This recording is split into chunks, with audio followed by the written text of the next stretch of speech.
श्री राम जय जय राम। श्री राम जय जय राम। श्री राम जय जय राम। श्रीमद् वाल्मीकि रामायण तृतीयो अध्याय। माघ मास में रामायण श्रवण का फल और राजा सुमित्र और सत्यवती के पूर्व जन्म का इतिहास। ओम श्री सनत कुमार वाच।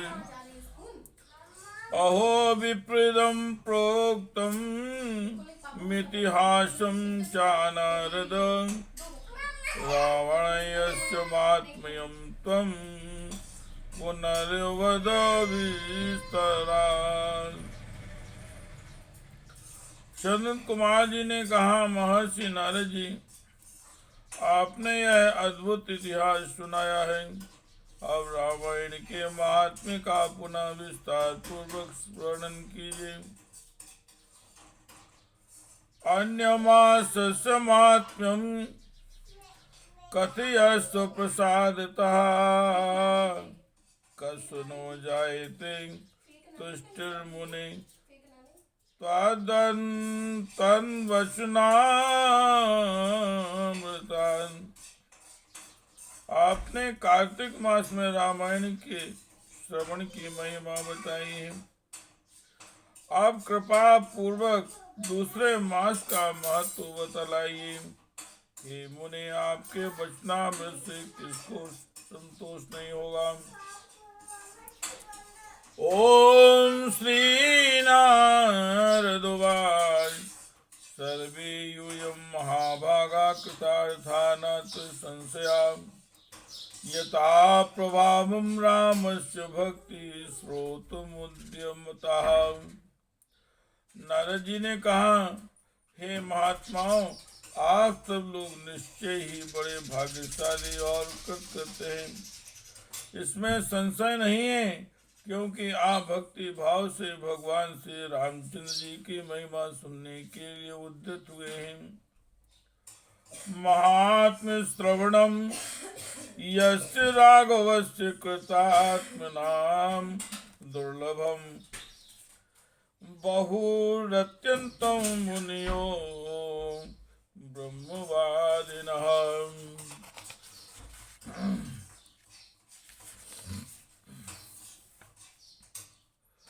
ब्रह्मवादियों मुनियों ने भगवान श्री रामचंद्र जी के महात्म्य का श्रवण पुण्यात्मा पुरुषों के लिए परम दुर्लभ बताया है।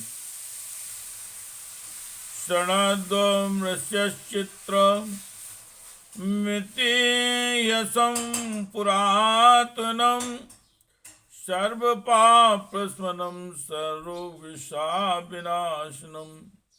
हे महर्षियों, अब आप लोग एक विचित्र पुरातन इतिहास सुनिए, जो समस्त पापों का निवारण और संपूर्ण रोगों का विनाश करने वाला है।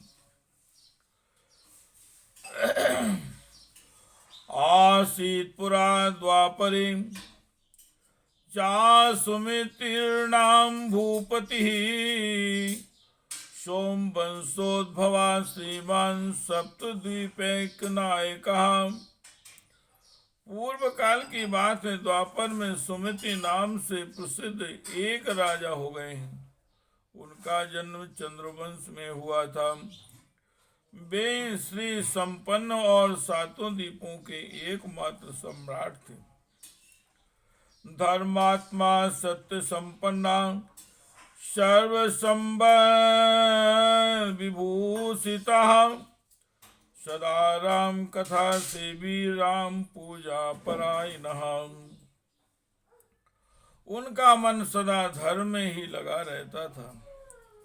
वे सत्यवादी तथा सब प्रकार की संपत्तियों से सुशोभित थे।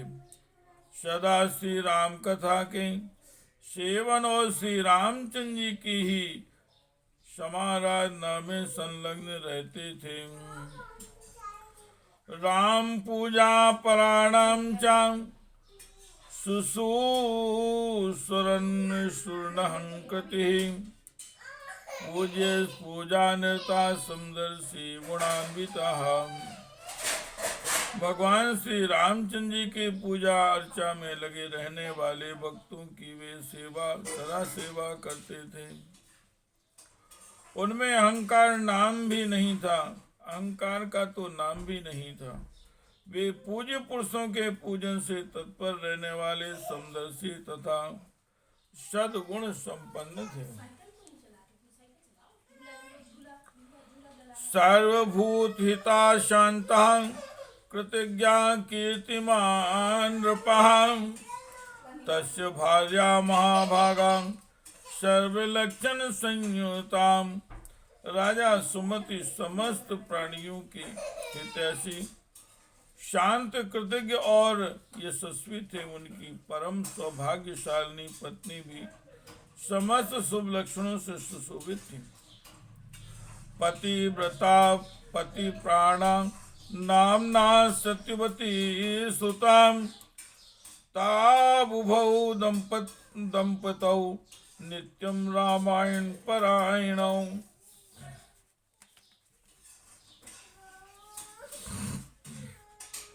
उनका नाम सत्यव्रती था। वह पतिव्रता थी, पति में ही उसके प्राण बसते थे। वे दोनों पति पत्नी सदा रामायण के ही पढ़ने और सुनने में संलग्न रहते थे। अन्नदान रतौ नित्यं जलदान परायणौ तड़ागाराम वाप्यादीन संख्यातान्वितेन तो। सदा अन्न का दान करते और प्रतिदिन जलदान में प्रवृत्त रहते थे। उन्होंने असंख्य पोखरों, बगीचों और बागड़ियों का निर्माण कराया था।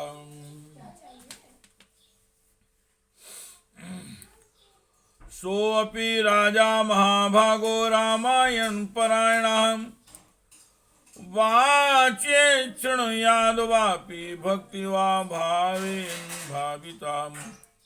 हे महाभाग, राजा सुमिति भी सदा रामायण के ही अनुशील में लगे रहते थे। वे भक्ति भाव से भावित हो रामायण को ही वो वाचते अथवा सुनते थे। श्री राम जय जय राम, श्री राम जय जय राम। एवं राम परम नित्यं राजानं धर्म को विदम तस्य प्रियां सत्यवतीं देवा अपि सदा स्तुवनो। इस प्रकार वे धर्मज्ञ नरेश सदा भगवान श्री रामचंद्र जी की आराधना में ही तत्पर रहते थे। उनकी प्यारी पत्नी सत्यवती भी ऐसी ही थी। देवता भी उन दोनों दंपति की सदा भूरी भूरी प्रशंसा करते थे।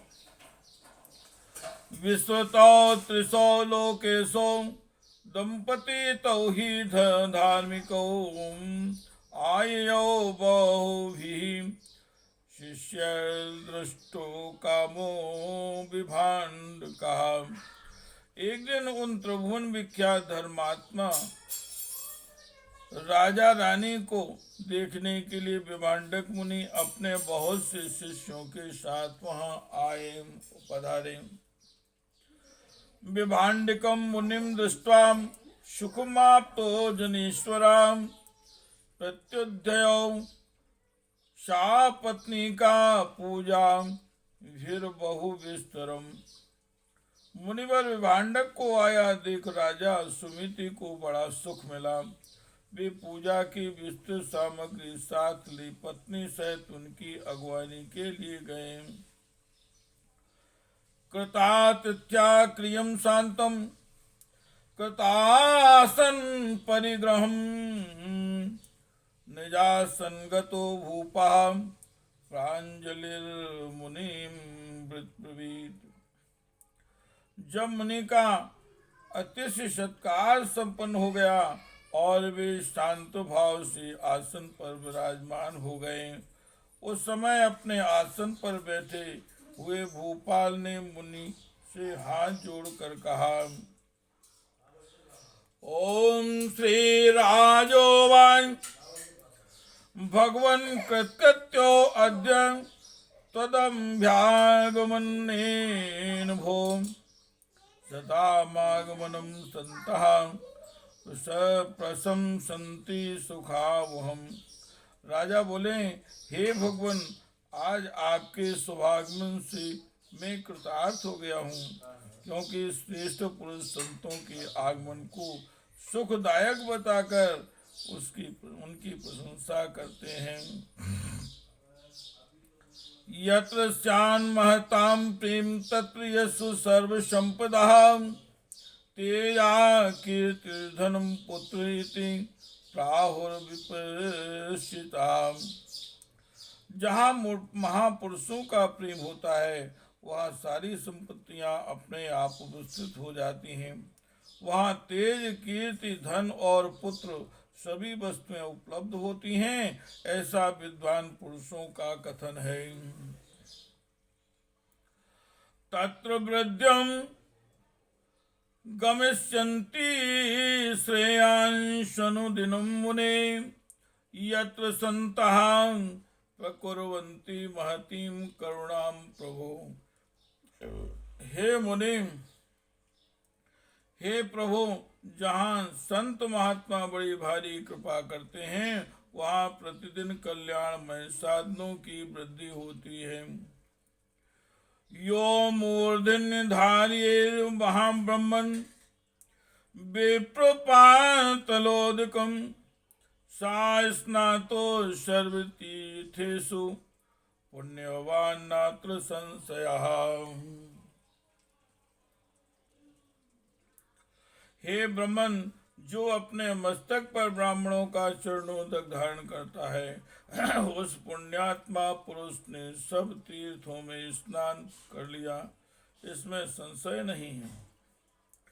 मम पुत्राश्च दुराश्च संपदश्च समर्पितः समाज्ञापय शान्तात्मनो वयं किं करवाणि वे।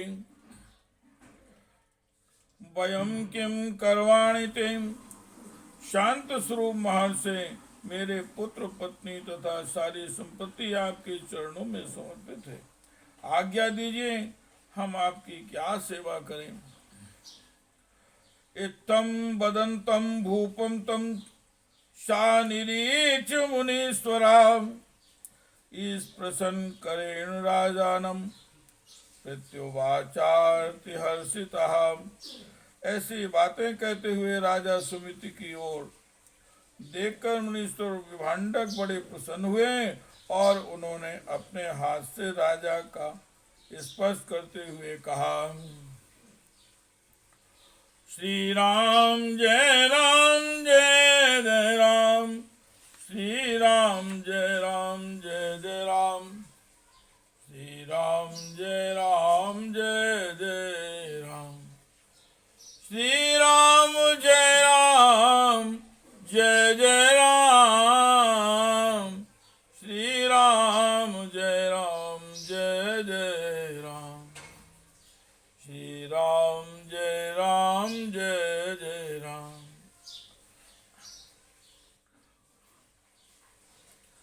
श्री ऋषिवाज विभांडक मुनि का आगमन और राजा का समर्पण। अब अगला पाठ अगले दिन। श्री राम जय जय राम, श्री राम